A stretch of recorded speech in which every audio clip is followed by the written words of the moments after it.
Let's go. Yeah!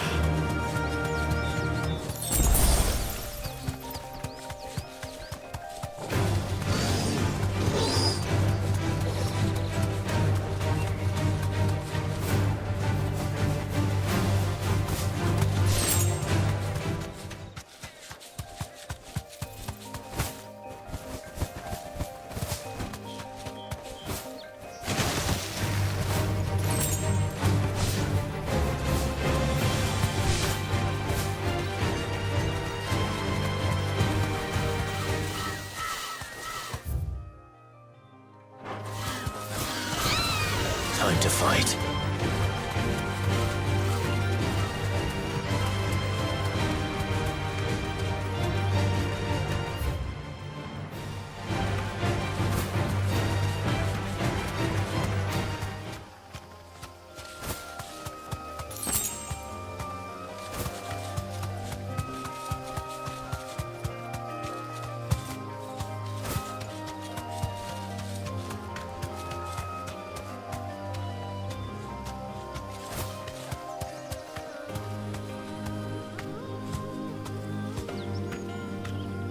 Back to the stables, girl.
Here. Greetings, Your Majesty.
is over.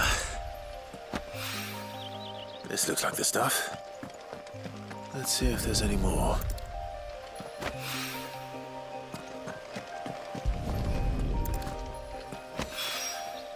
That should do it. If the wine needs more than this, he can fetch it himself.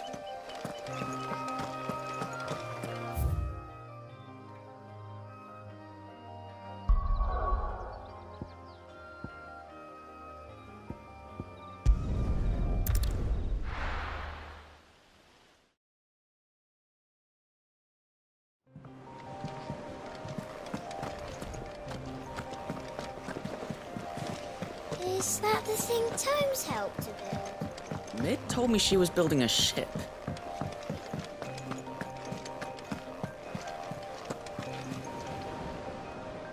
Clive, did you get my letter? That's why I'm here. Shh. Otto might be listening. Is this better? A little. Listen. I've some bad news. It turns out the hideaway may be slightly behind in its payment to certain lenders, and it's maybe my fault. But I swear to the goddess, I thought I had the numbers square.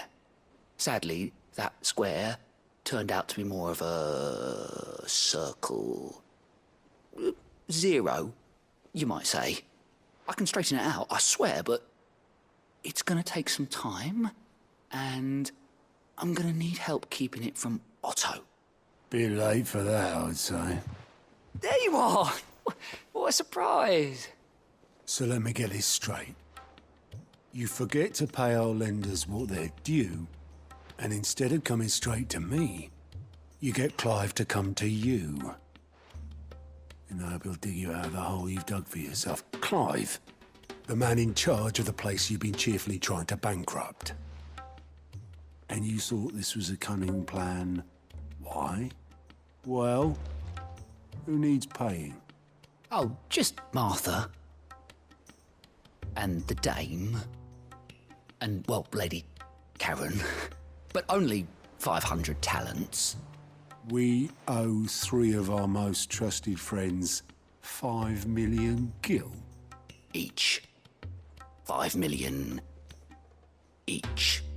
They lent us the bulk of the money we used to rebuild the hideaway, you see, and, well, I must have made some sort of oversight.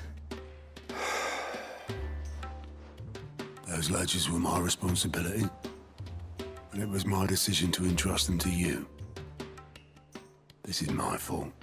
Do we have that much to hand? I can always ask my uncle. No, we don't. And no, you won't. We've lightened Lord Rosfield's purse enough.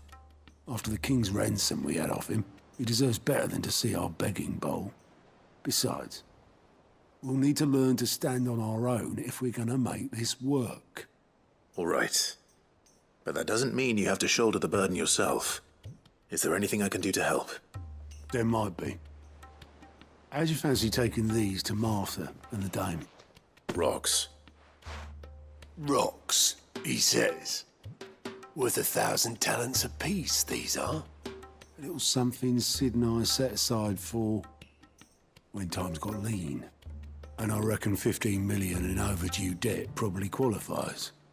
I just hope our associates' eyes are a bit more discerning than yours. I'm sure there will be. Should be me making the rounds, really. But you know how it is with this place. Orders to bark, arses to wipe, and all that. I know. Which is why I don't mind going in your place. Go. Do you know why I only gave Master Clive here 2 star rubies? Because you'd rather Lady Karen killed me. Because I'd rather Lady Karen killed you. Yes. Well, I suppose this is goodbye then. Don't worry. I'm sure Karen will understand. Really? Do you think so? No, I don't.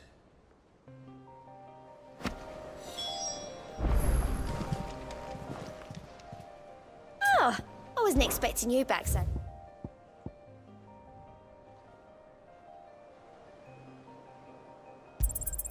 You earned this.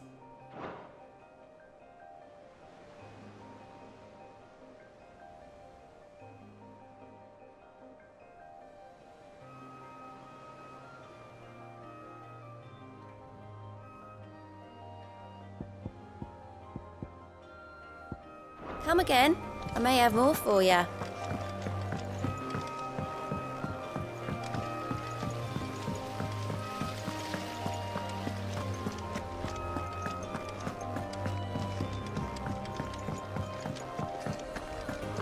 think Mid might need some help, Tony.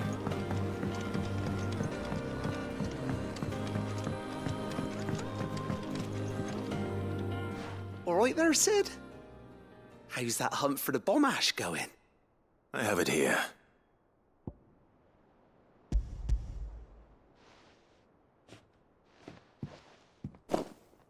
That's the stuff!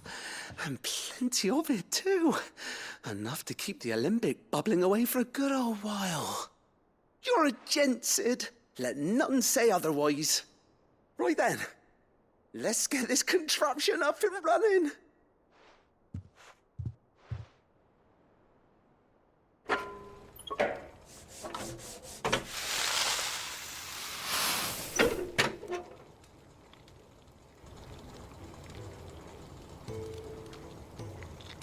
There we have it. The Telemon Alembic.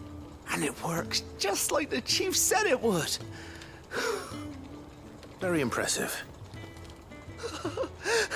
Says the man who cut down a burning boulder. Speaking of which, I still haven't returned the favor.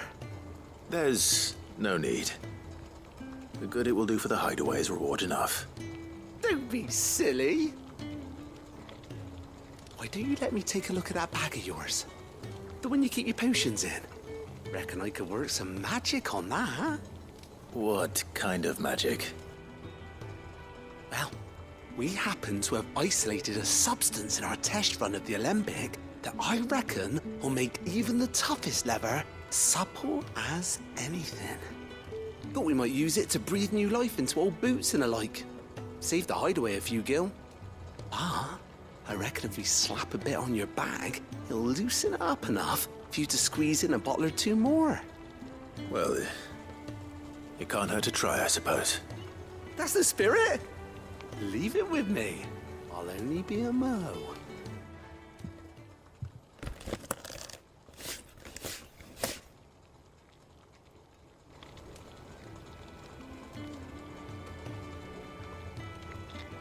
Well, what do you reckon? It certainly feels more flexible.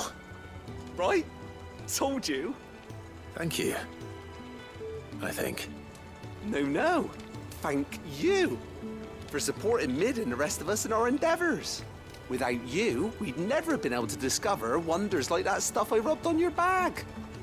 And I'm telling you, there's plenty more where that came from.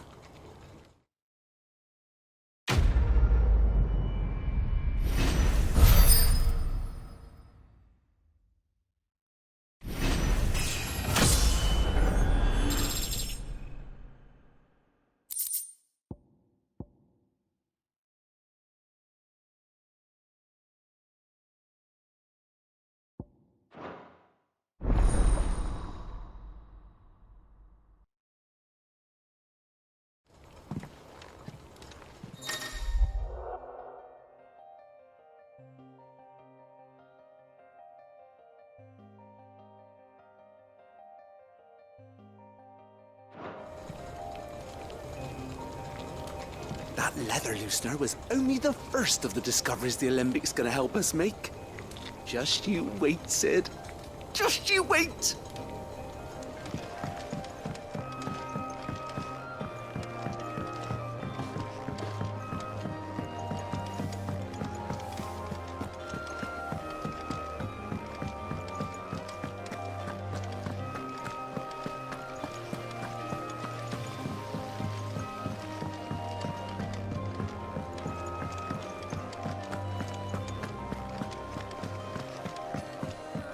Mid told me she was building a ship. Is that the thing Tomes helped with?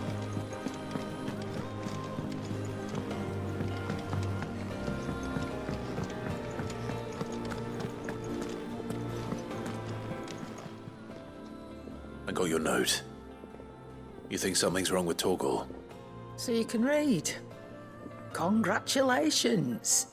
But I didn't say I were wrong with him. I said something weren't right. He's not been eating me treats. He used to love cracking the bones from Molly's boiled brown, but now he won't so much as look at them. Didn't like him. Which is why I'm of a mind that his mind's on something else. You've not been working him too hard, have you? No harder than usual. Is that it, boy? Do you need a rest? What was it you said he was? A frost wolf? That's what the lawsman seems to think. Then maybe this all has something to do with whatever it is that's woken inside him. I suppose things have been different since Rosalith. Perhaps Hippocrates knows something. Instead of everything, you mean? Perhaps.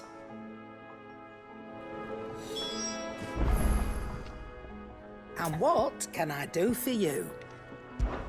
I don't claim to know much about frostwolves, but I expect Tomes does. Claim to, that is. Coin purse weighing you down?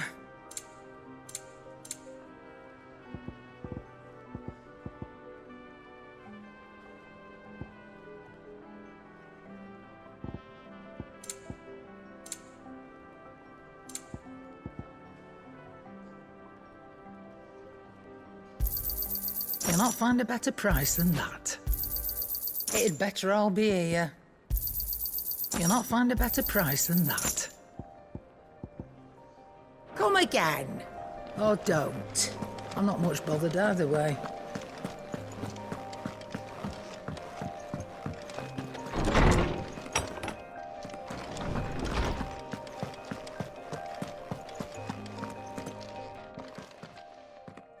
Lawsman, I need to ask you about Torgal.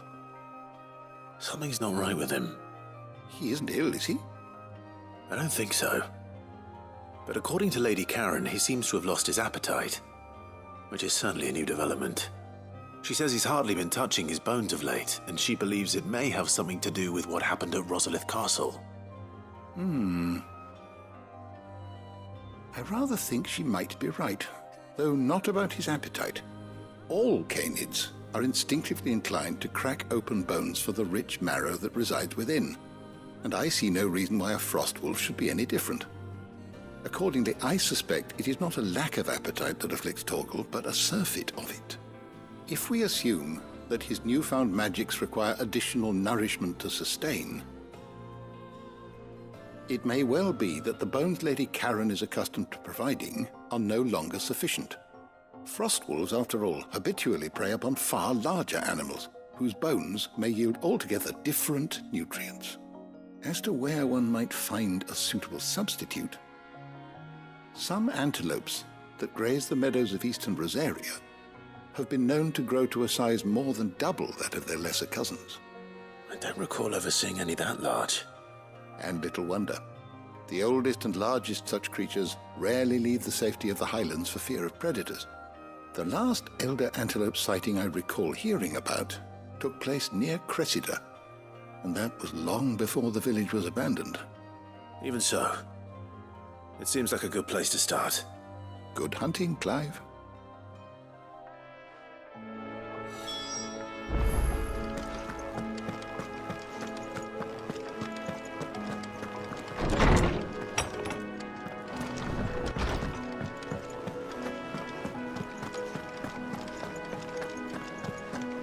What you told Nan about Kupka. Hopefully all our old friends can rest easy now.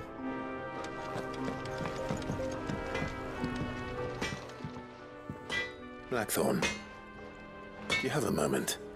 Not really, no. This won't take long. I just wanted to ask how you're getting on. August was worried about you, that you might still be doubting your craft, even after learning the trick of that cuirass. Is there something else weighing on your mind? Perhaps sharing your thoughts might help.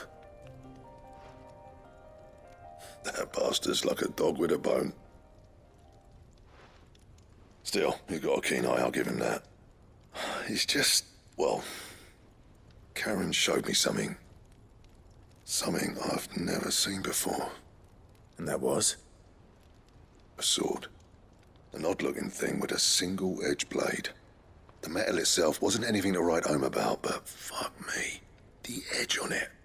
You could slice a man clean in two with a weapon like that, and he'd be halfway home before he even realised he'd been cut. So that's what's troubling you? No. Not troubling me exactly. More distracting. Can't stop thinking, how do you get an edge that sharp? It's driving me mad. And if you knew how to do it, we could arm the curse breakers with even better blades. That's about the size of it, yeah. I'll see what I can find out. Sharper swords are always welcome. And we can't have our master blacksmith being distracted. You're a soft touch, you know that. But I can't say I'm not grateful for it. Good luck, eh? Thank you. Let's see what Karen knows about this sword.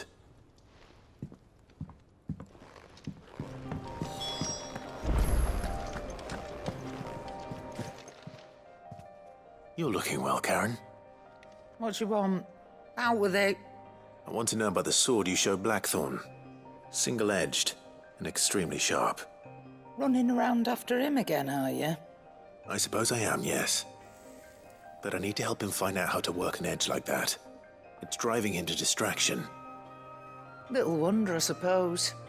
There's not many like that make it as far as the twins, and those that do go straight into private collections. Which made it nice and easy finding a buyer. Can you tell me who bought it? Where is it now? You think I tell people who my clients are? Suppose you're not likely to go nicking him off me, are you now? Fine. If you stop mooning at me like that. Lord Ignac's the man you want. Dhalmekian bloke. Collects weapons and the like. And he's got more money than sense, which is why he's one of my favourite clients. Reckon he'll still be at the inn in Dalamil, where I left him. Thank you, Karen.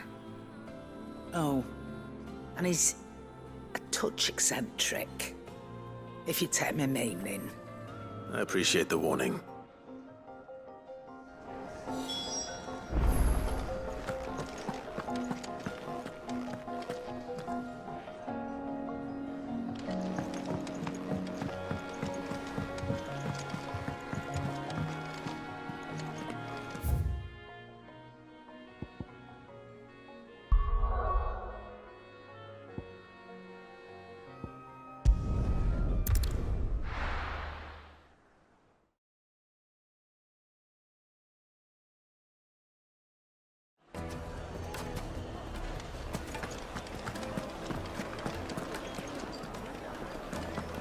People take notice of wealthy men. Shouldn't be too hard to track down Karen's collector. I take it Drake's Fang was your doing, Sid. You really are quite the outlaw. It's only a matter of time before the people learn of this and seek to apportion blame. Lie low is my advice.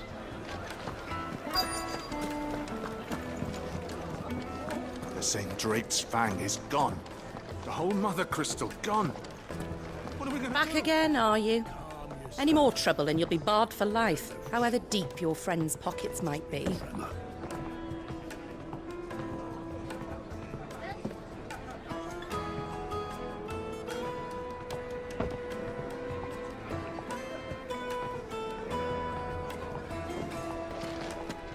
Here, you. Listen. I've got this theory. The fallen, I don't think they all fell. Some of them are still living among us. You could be one of them. I could be one of them.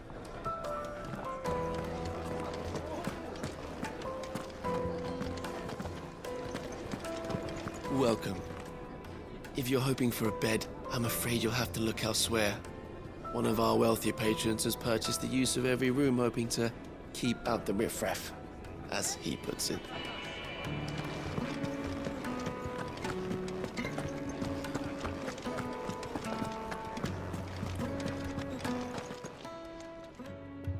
reputation will be ruined! Ruined! Calm yourself, Lord Ignac, I beg of you, before you do yourself a mischief. Pardon the intrusion, but... Out! Get out! I paid for these rooms so I wouldn't be disturbed. Leave me be! Please, allow me to apologize. His lordship is going through a difficult time, and he's never been fond of guests arriving unannounced. Radim! Get rid of the filthy oaf this instant! Very good, Lord Ignac. Would you mind stepping outside for a moment?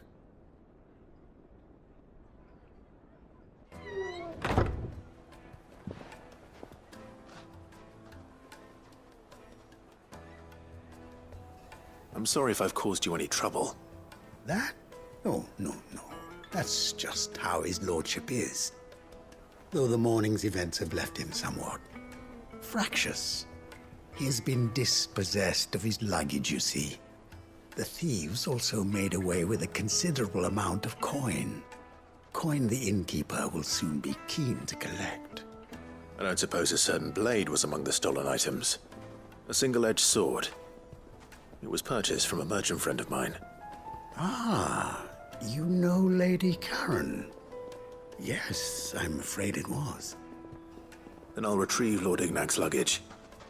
But I have one condition. You have but to state it. You are welcome to anything that is within my power to grant. I want an audience with Lord Ignac. A few minutes should be enough. Then I'll be on my way. A condition I would be a fool to refuse. Of course, you shall have your audience. I don't suppose you saw where the thieves went?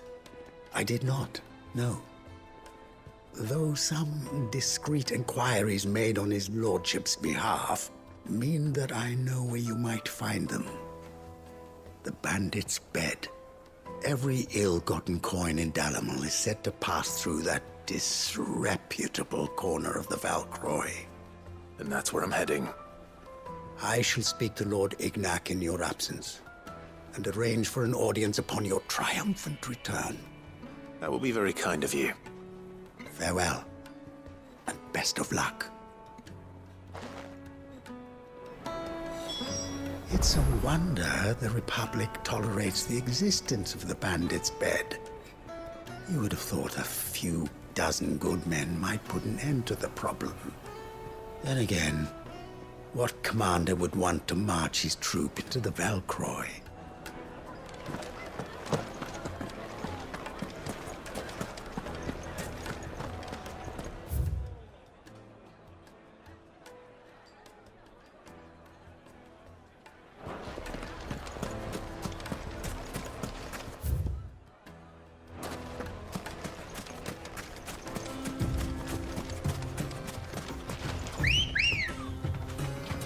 Let's go.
Got company!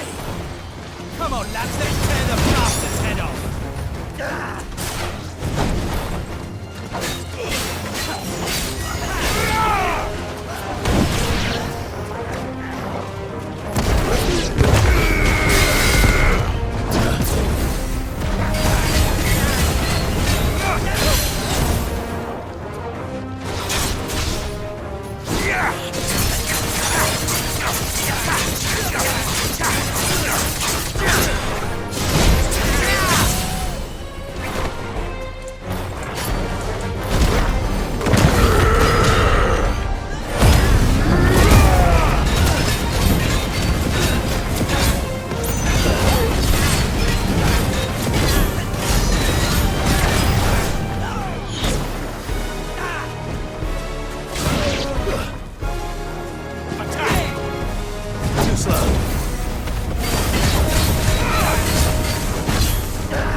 Help me, boy.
This must be Ignac's luggage. Nothing seems to be damaged. All right. Let's get it back to Dhalmekian.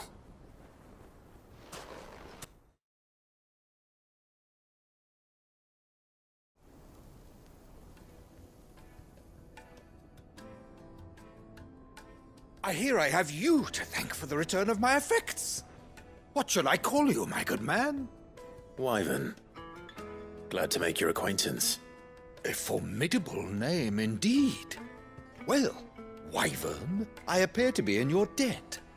Redeem here tells me you wished for an audience. Is that all? A few moments of your time should suffice, yes. You're a peculiar fellow, Wyvern. All right, speak. Master Wyvern was wondering if you could tell him about a certain single-edged sword you recently acquired. Oh, a true work of art, that one. Karen drove me hard on the price, but I would have sold her Radim here to get my hands on that sword. It was made in the Outer Isles, far beyond the Twins, and is used exclusively by the practitioners of a unique school of swordsmanship. They believe no combat should ever exceed a single strike, and hone their blades to such perfection that none ever does. Each sword is made for that one perfect stroke, and for that stroke only. They crack upon a second blow. There's a brutal sort of beauty to it, really. But how do they hone such an edge? Fine question. Why, they use a whetstone, of course. Whetstones, rather. A whole array of them, ranging from the coarse to the fine. 10,000 licks with the sharpening stone, then 10,000 more. But it is the final stone which lends the blade its legendary sharpness. A mineral quite foreign to this great realm of ours. And that is the key. The secret ingredient. Wyvern, it occurs to me that my little lecture is hardly equal to services rendered. Take this, together with my regards. The very stone of which I spoke, far rarer among collectors than even the blade itself, and a far more fitting payment. Thank you. Pardon the intrusion, my lordship. However, it is long past time we prepared ourselves to depart. So it is. I am locked in bitter competition with a rival collector of curiosities.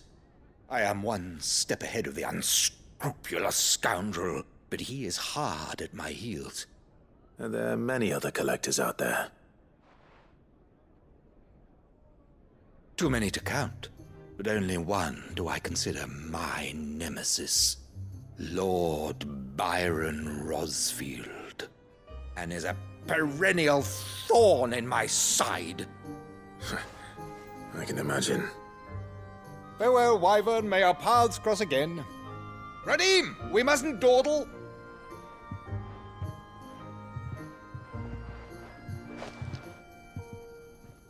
I think his lordship is rather taken with you, Master Wyvern. Thank you again for your assistance. Coming, my lordship. I'll be right there.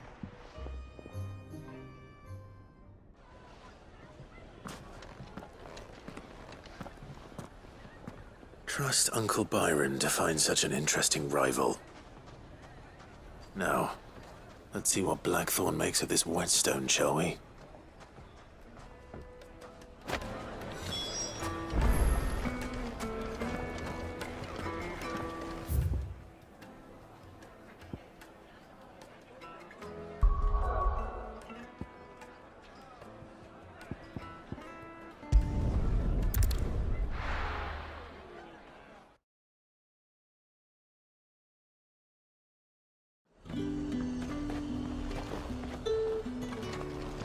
There's talk. How the hell is anyone supposed to afford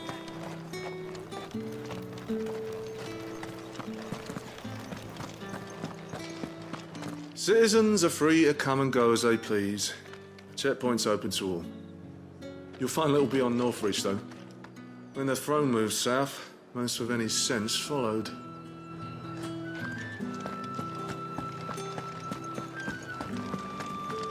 Did you hear? The gates to heaven. I want to see. Time was there were great coin sacks swinging from every belt in town.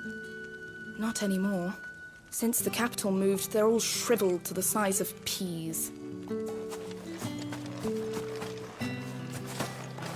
Seeing as business is scarce these days, the Dame decided we should all learn to read. I only wish she had some smaller books. My arms ache something fierce. What am I going to do without sweet water and oil of talc? Still no carrot. Milady, I come bearing gifts. Gifts? Whatever is the occasion.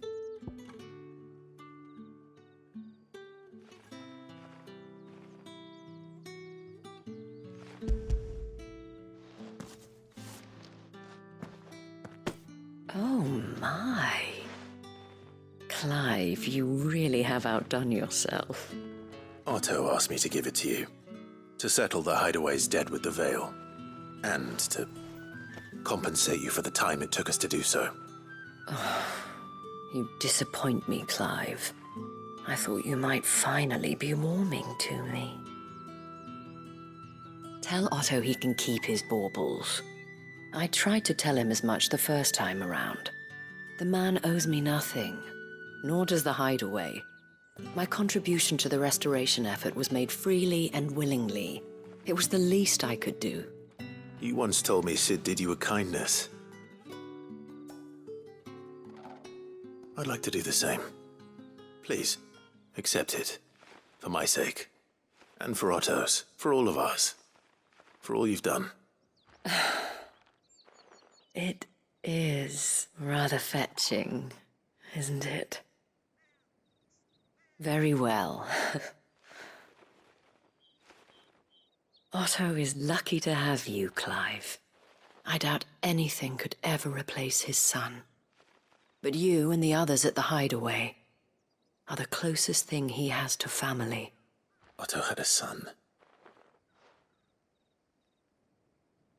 Long ago. Yes. Sid told me Otto lost him when he was just a boy, and blamed himself for not being able to stop it. I don't know how it happened, whether there was anything he could have done, but it was clear that it weighed heavily on him. I didn't know. How could you have? I doubt anyone did. Besides Sid, I've never met a man more keen to bear his sorrows in stoic silence. An ill habit, given that both have always been surrounded by friends desperate to help them. I'm beginning to see that.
Clive, we weren't expecting you.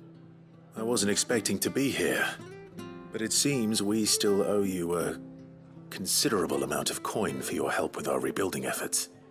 And though I doubt it's what you were expecting, we were hoping you'd take this as payment.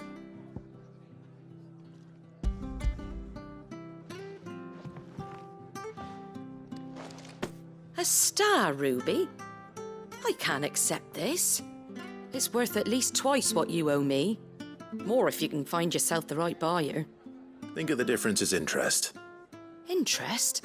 If word got out I charged that much, no one would ever borrow from me again. Anyway, why are you the one here asking me about this? I'd have expected Otto. Bit much sending the Lord Marquis out to settle your debts, isn't it? The old goat working himself to death again? Something like that. Most days I think he's the only reason the hideaway's still standing. Same as always, eh? Back when the place was nothing but a twinkle in the eye of a recently retired Lord Commander, word is he was the first one Sid reached out to. Probably knew that without his strong arm and level head, the idea would never get off the ground. Sid may have been the face of the hideaway, but Otto's always been the backbone. And when Sid passed away, we were all worried that would be the end of it. That Otto would just give up. His death was hard on everyone. But it must have hit Otto hardest of all. But he didn't give up, did he? Quite the opposite, in fact.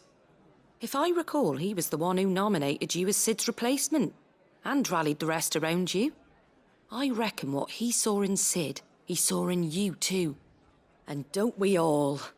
Doesn't hurt that you're half as stubborn and twice as handsome, neither. That, and you keep good company. I suppose I do.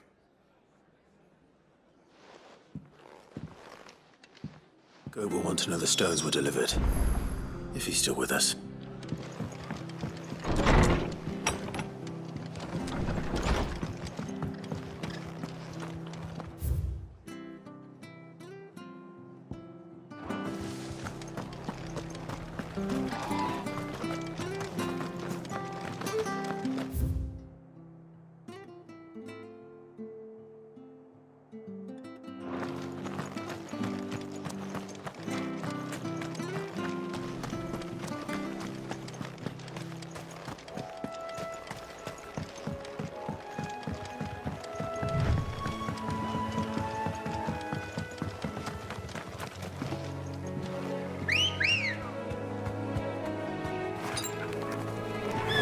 I needed that. Come on.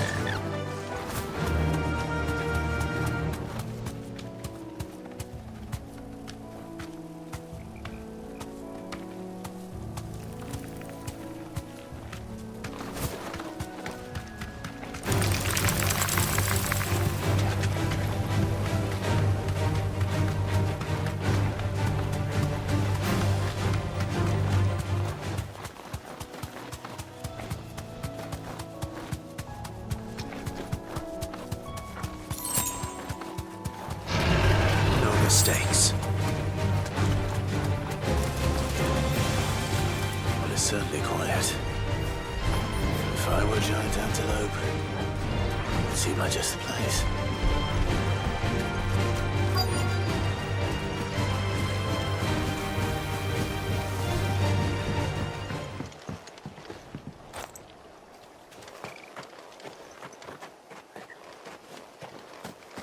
I doubt we'll find one bigger than that. You hungry, Torgal?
Now,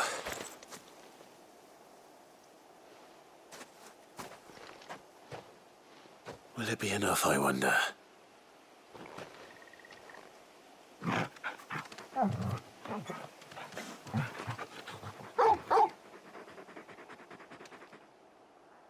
I say that answers my question, which means we owe the lawsmen our thanks. You're just a big puppy, aren't you? A very big puppy.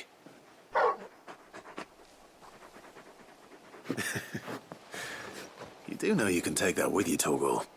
Lady Karen will be relieved to hear you've got your appetite back. Come on, boy.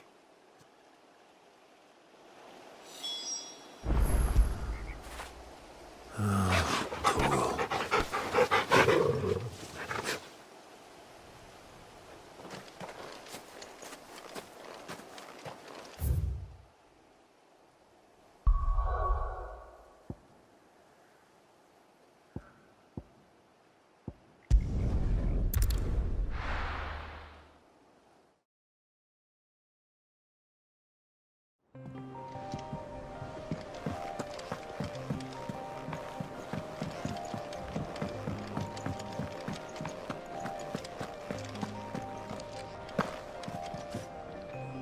I noticed you and Torgal had gone off somewhere.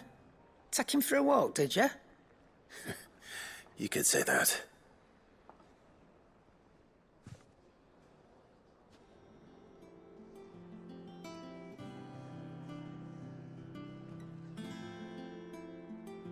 So, Molly's leftovers weren't good enough, eh?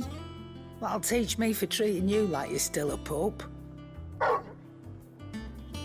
All right, no need to shout. Now we know what you're after, I can see about getting some in. Speaking of which, I brought one for later. Can I leave it with you?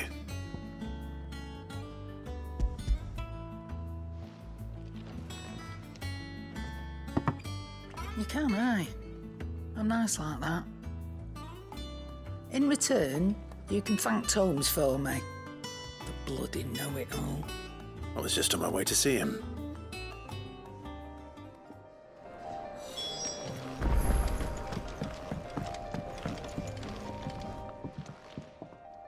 Sorry for the wait, but hopefully he'll agree it was worth it. You learned something about that sword, then? I did better than that.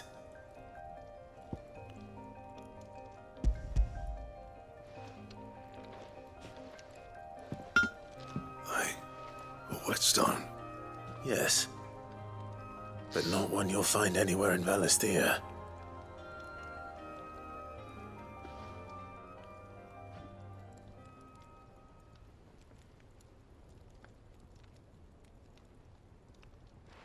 No wonder I couldn't get the same finish on the grinding wheel. One hit and all done, eh? Might not be so bad if all you ever fought were duels. Good luck on the battlefield. Your second opponent would be your last, no matter how good you were. Even so, is there some way it could be used to give the curse breakers an edge? I think so, yeah. With this whetstone and the right kind of steel, I could probably even make a twin of the blade that rattled me. But there'd be no replacing this little rock once I worn it down to a sliver. I reckon we get a dozen swords from it, if that. Swords that the curse breakers wouldn't know how to wield properly, and that would see them through a single fire piece. Nah, no point trying to copy that thing. Be about as much use as a wax anvil. But finishing our blades with a whetstone this fine, now that's something to consider. And what's finer than fallen masonry, eh? Or more hard-wearing, for that matter. Just imagine it. Good Valisthean steel with an edge as sharp as any found in the Outer Isles. I won't make a copy, nah. I'll make something much better. I'm sure the curse breakers will be delighted. Just don't push yourself too hard.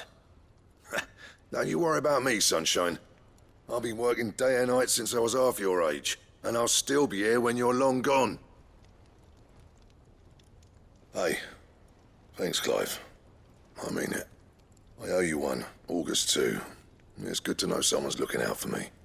You'll be happy to hear you said that. And I'll see that my debt to you's paid. First new blade I make's got your name on it. You come and find me when you've got the materials.